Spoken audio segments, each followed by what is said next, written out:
چیزهای کوچک امین باش تا چیزهای بزرگ به تو داده شود. آمین. لوقا 16:10 در چیزهای کوچیک امین باش تا به تو چیزهای بزرگ عطا شود. به نام عیسی مسیح. آمین. در چیزهای کوچیک امین باش تا چیزهای بزرگ به شما داده باشه. لوقا 16:10 در چیزهای کوچیک امین باش تا چیزهای بزرگ به تو داده شود. آمین. لوقا 16:10 در چیزهای کوچیک امین باش تا چیزهای بزرگ به تو داده شود. آمین. Can be trusted with very little, can also be trusted with big. Luke 16:10.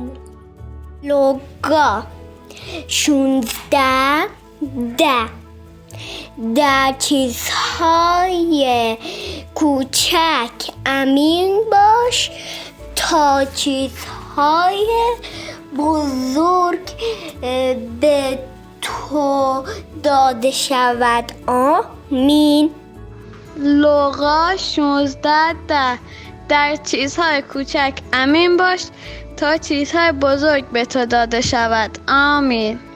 Whoever can be trusted with very little can be trusted with big. لوقا 16:10 در چیزهای کوچیک امین باش تا چیزهای بزرگ به تو داده شود. آمین. خداوندم شکرت که ما فرزندای امانان تو هستیم. خداوندم شکرت که ما اون یه دونه چیز رو میخوایم ولی تو یه عالمه چیز رو به ما میدی. خداوندم شکرت که تو پدر آسمانی و زمینی ما هستی. خداوندم شکرت که تو هر چیزی که میخوایم ما به ما میدی. خداوندم شکرت برای اینکه تو پیش ما هستی. خداوندم ازت میخوام همه مردم ها رو شفا بدی. خداوندم اونایی که توی رنج هستن خداوندم نجاتشون بدی. خداوندم میخوام که برکت زیادی برای اون مردایی که بیرون هستن خداوندم برکت بگیرن. خداوندم اون مردهایی که بیرون هستن مردمشون بیرون هستن خداوندم یه دونه چیز میخوان ولی ندارن تو 100 تا چیزو بهشون بده. خداوندم حتی اونا یه عالمه چیز میخوان بهشون بدی. خداوندم تو خودتو به ما بده. خداوندم شکرت. آمین.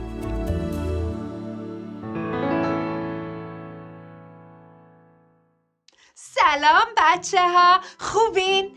بچه ها داستانی براتون داریم امروز پر از قورباغه و جونور. میدونین چه داستانیه؟ آفرین بچه ها، داستان موسیست. خدا از موسی خواست که مردم رو از مصر نجات بده.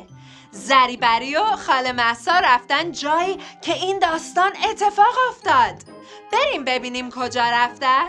سلام زریبری، سلام خاله مهسا. سلام خاله پگا، سلام بچه ها من و زریبری امروز اومدیم به یه سفر. میدونید به کجا؟ به مصر، جایی که موسی مردمشو نجات داد. اهلا و سهلا بچه‌ها، اینجا خیلی گرمه. پر پشه و جونورای زیاده. حالا مهسا موسی چند نفر رو نجات داد مگه؟ بچه‌ها زریبری بیش از 1,000,000 آدمو نجات داد، کوچیک و بزرگ. حتی حیواناشون هم با خودشون آورده بودن. خدا به موسی گفت برو مردمتو نجات بده. موسی هم به حرف خدا گوش داد و اطاعت کرد.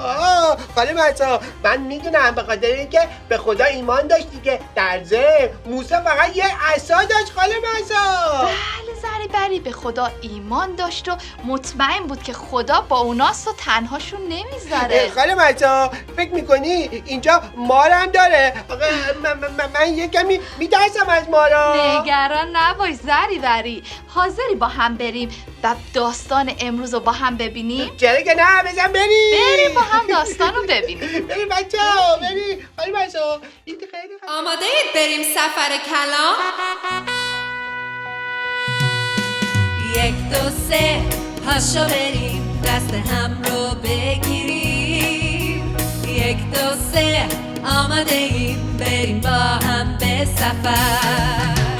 خدا حقیقت هست دوستم میداره، کلام او زنده است به من راه و یاد میده.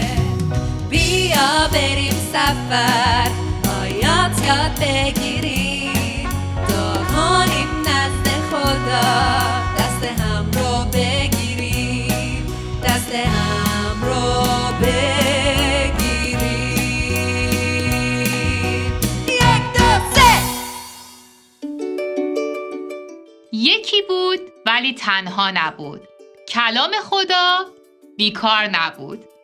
موسی و هارون به فرعون گفتند خدای اسرائیل میگه اجازه بده قوم اون از مصر بره بیرون.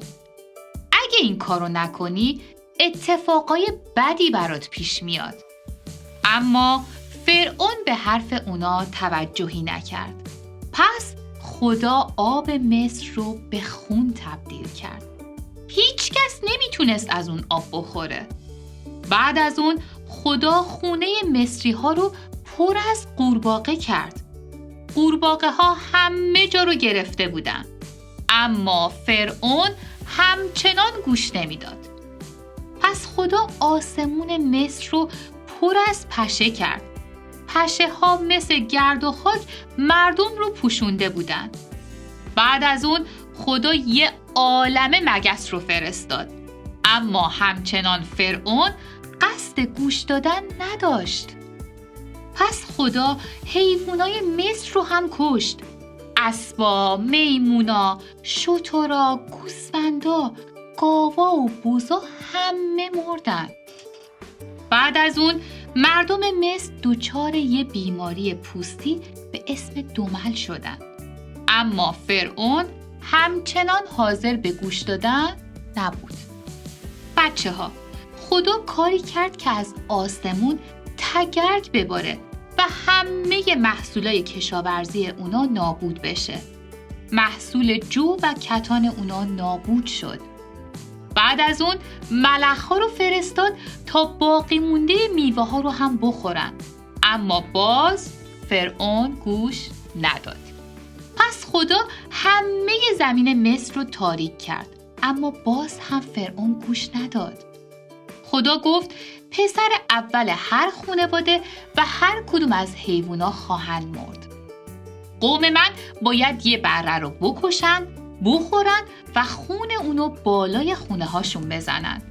روح من اون خون رو میبینه و از خونه های اونا رد خواهد شد و بچه های اونا کشته نخواهند شد. شما این روزو پسح مینامید و همیشه اونو یادتون میمونه. مردم اسرائیل از خدا اطاعت کردند. اما در بلای آخر خدا برای مصری ها پسرای اول خانواده های مصری کشته شدند. حتی پسر خود فرعون پادشاه. پس بالاخره فرعون به حرف خدا گوش داد و اجازه داد تا قوم اسرائیل از مصر خارج بشن. خاله مرسا من رفتم پیدا کردم مصر به انگلیسی میشه ایجپت. ولی چقدر بلا سر این مصری ها اومد خاله مرسا. بله زریبری، بله بچه ها، به خاطر اینکه فرعون قلب خیلی سختی داشت و به موسی گوش نداد. ولی آخرش به موسی گفت برید دیگه، گفت برید بیرون. بله ولی به این سادگی هم نبود خاله مرسا. نه، فرعون بازم یه کار خیلی بدی کرد. قسمت بعدی با هم این داستان رو میبینیم. ولی بچه ها ما باید یاد بگیریم که در سختی ها به خدا اعتماد کنیم. چرا خاله مرزا؟ چون خدا همیشه به کمک ما میاد. پاشید بچه ها، پاشو زریبری بریم و با هم یه سرود شاد بخونیم. من که عاشق سرودم، بزن بریم.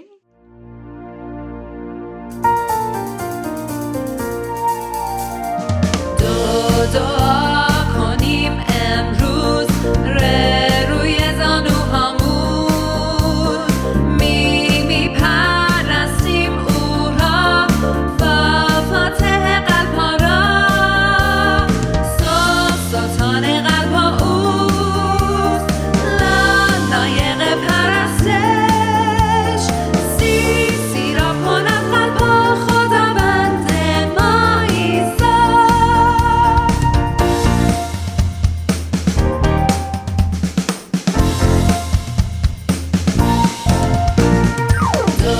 دعا کنیم امروز روی زانوهامون میپرستیم او را فاتح قلب‌ها را سلطان قلب‌ها اوست لایق پرستش سی را کند قلب‌ها خداوند ما عیسی.